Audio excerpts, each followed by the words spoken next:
Alright, I don't know how this is working, but it looks like I have a few minutes to do this, so I'm going to try to do it quick. I'm going to examine workers' comp and Social Security disability and Veteran Affairs disability and military disability for injuries and how it relates to my case. And I'm in court and the arguments the government's making. So here we got the RAND studies, compensation for work-related injury and illness, and it's run by the Assistant Secretary of Defense, Force Management Personnel, and they go over Social Security disability, which is a thing for disabled people who are unable to work completely. You cannot double dip, and you only get like 900 bucks a month or something, and you have to live off it. You're completely disabled. Now, there's something else. You don't have to be in the military to get that.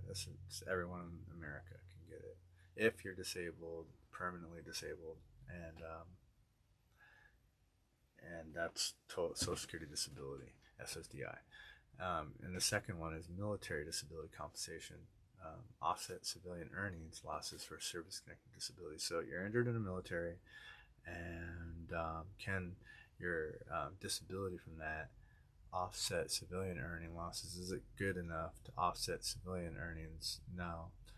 Let's go over that. That's run by the National Defense Research Institute, right? And it goes over the VA thing, right?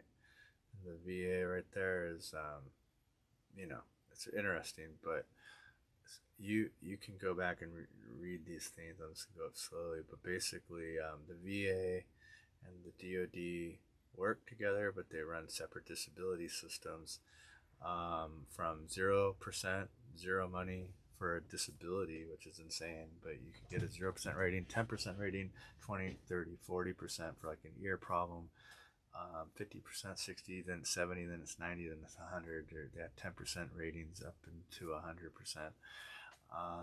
And that's supposed to offset your income, and you can get 100%, which is about $3,000, $4,000 a month. I can't remember exactly, but and still get a civilian job. You can read this and see that. You cannot do that on Social Security disability, but you can do that with military disability.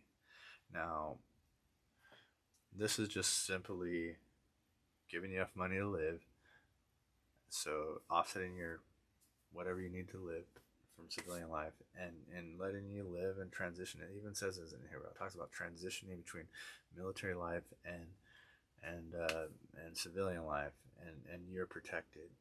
Now I'm gonna go and look at the arguments that are made in my case, which is where it gets really insane.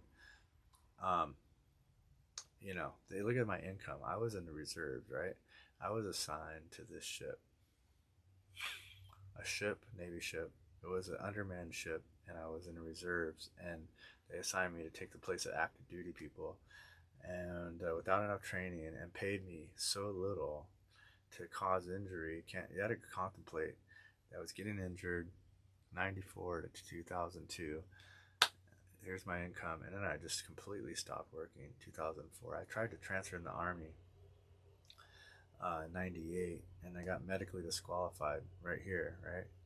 And you're going to see that I got medically disqualified, and this is their argument, that the Navy didn't know, no way they could have known, and it's the Army's fault. And even if and they didn't put one on one together when you were in the military, in the Navy, that lack of pay and that transition problem going back and forth created any problem, that they had no ability to protect you and no requirement to protect you.